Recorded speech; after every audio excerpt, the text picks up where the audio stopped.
Surely a continent so rich in minerals, so blessed with water, and a society so replete with engineers and scientists can make and must make the best possible use of the bounty which nature and God have given us.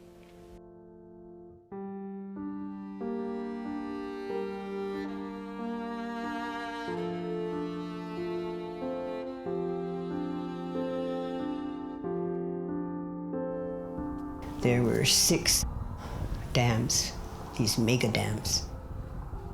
Everywhere that they built these dams, the bulk of the lands that were inundated by the floodwaters were Indian lands.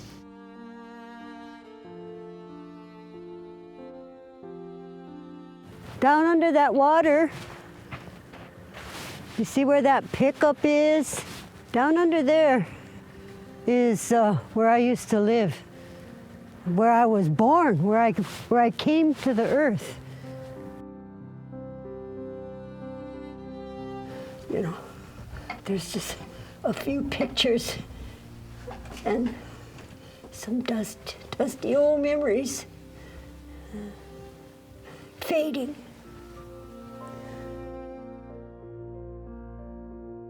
That's my mother and father when they were, very young.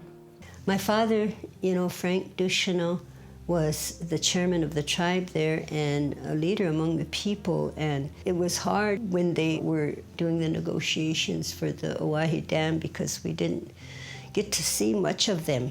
And this is a painting of the negotiators when they went back to D.C. This is the negotiating team.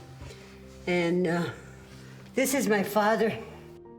After he began his work for the tribe, the people gave him a name, and that was Wawikia Chikala, the little defender, our little lawyer, little attorney.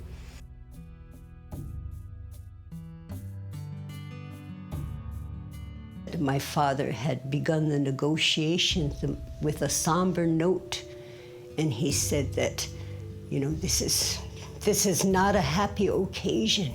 We are here to participate in the gutting of our reservation. So those men, those people understood what was happening to us. It wasn't like, it didn't matter to us. We understood what we were losing there. A picture of Frank Ducheneaux and Army Corps of Engineers marking graves for relocation necessitated by inundation of Missouri River bottom by Oahe Reservoir. This is the Missouri River here, before it was Lake Oahe. This is what was called the Little Bend. This is where the agency was, the old Cheyenne agency, right here. That's underwater now. This is the road into the agency. Down here this is a school, down here is camp. So you can see all of this is underwater. And we had trees down there. There was trees. That's what I remember coming out there. And then when we walked down the main street there was just the trees were like an umbrella, or, like walking down a little arcade there. And the trees would just be hanging with fruit, just, lush with fruit, dripping with fruit. Then we were forced to move up on top, and we had to pack our ancestors' bones, and move up on the flat.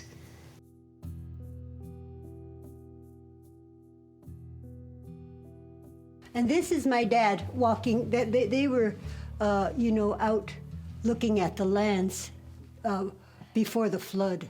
This is a photo of my father and my oldest brother, Bud, that are watching the floodwaters as they rise, checking the floodwaters as they rise down by Stove Creek, where we used to live.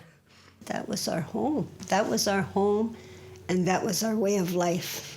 And we understood the wealth that we had there. So it was a time of great sadness and great sorrow.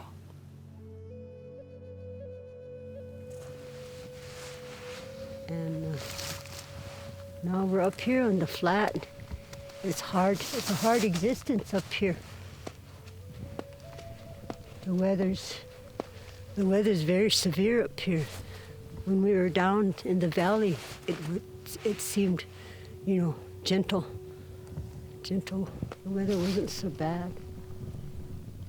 But the winds are bad here. Today it's still, but we have wind all the time. I think things are different now with, what's happening here with Ocheti Shakoi and the No Dapple movement, because the world is watching. Now the world sees what's happening to us. It isn't just this isolated, happening here to our tribe and this tribe up here and that tribe. We're all connected, not only to each other, the indigenous nations, but to the other nations of the world. And they can see what's happening to us here.